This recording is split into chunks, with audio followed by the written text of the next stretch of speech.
Cela faisait des mois qu'Iman de Jordanie et son fiancé Jamil Alexander Termiotti préparaient le jour J et l'attendaient avec impatience.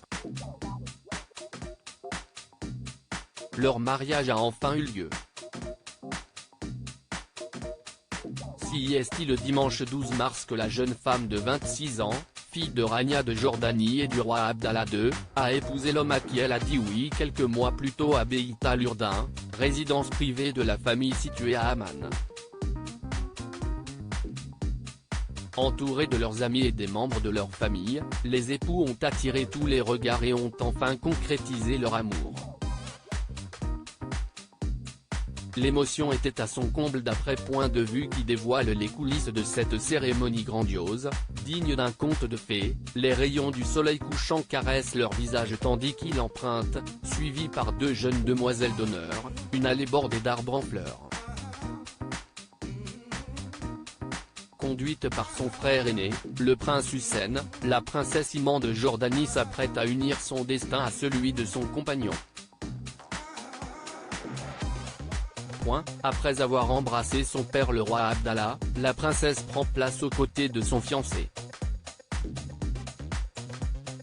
Les époux avaient mis les petits plats dans les grands pour cette journée inoubliable qui n'a pas échappé aux petits couacs que les mariages peuvent connaître, notamment au moment de l'échange des alliances. L'imam invite le roi Abdallah à signer le contrat de mariage, avant de le présenter à la princesse Iman et à Jamil.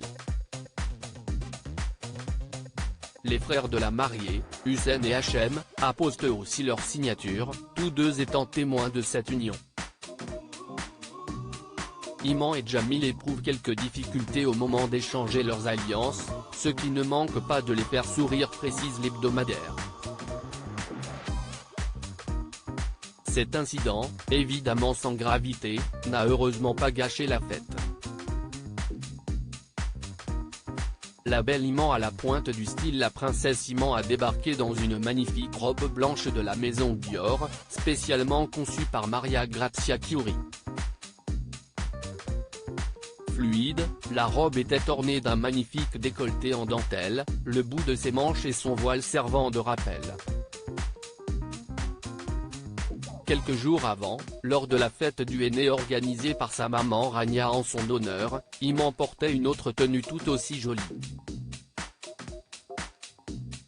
Une création de Rema Dabour, brodée de fleurs blanches et de cristaux dorés. Un travail de près de 6 mois, confectionné par des femmes jordaniennes avec de la mousseline et du tissu de soie. En clin d'œil à sa maman, la ceinture que Rania porterait le jour de son mariage avec le roi Abdallah. Des festivités à l'image du clan royal.